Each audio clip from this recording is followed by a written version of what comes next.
பள்ளியில கூட்டு துவா ஓத மாட்டாங்க. சில பள்ளியில பரலான தொழுகைக்கு பிறகு கூட்டா துவா ஓதுறாங்க. சரி, நபிகளா இது சரியா பிழையாண்டு கேள்வி ஒன்று வருகிறது. சரி கொலைக்கு முந்தி ஒன்றை செல்ல. இப்ப நாம இஷா தொழுதோம். மௌலைமார்களை நீங்களும் கொஞ்சம் கேட்டுக்கணும். என கூட்டு துவா ஓதுற மௌலைமார்கள் கட்டாயம் இதை கேட்கணும்.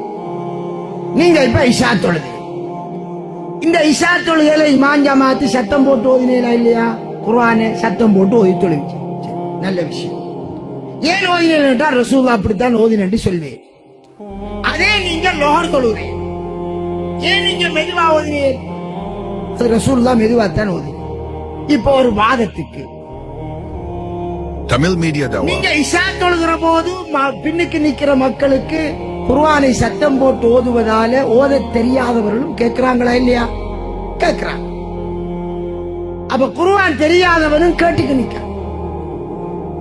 அந்த பாக்கியம் சத்தம் போட்டு ஓதி தொழக்கூடிய மகரிபில, சுபஹுல, இஷாவுல வருது. ஆனா லோர் அசர்ல மெதுவா ஓதி தொழுகிறதால இமாம் ஓதுறாரு, மாமுமுக்கு ஓத தெரியாது.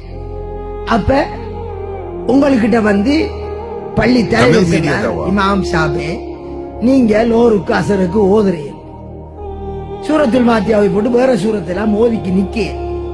நாங்க பாமர மக்கள், என்ன நாங்க பாமர மக்கள், கொஞ்சம் அத லோர் அசருக்கு மாதிரி இஷாக்கு சத்தம் ஓதுறாப்புல லோர் அசருக்கு கொஞ்சம் சத்தம் போட்டு ஓயின இல்லைண்டா, அப்ப எல்லாருக்கும் ஓதுறதெல்லாம் கேட்கும். அசரத் நீங்க என்ன விட செல்வீங்க? நல்ல விஷயம் என்று தொடங்குவீங்களா? இல்ல அது செய்யலாது.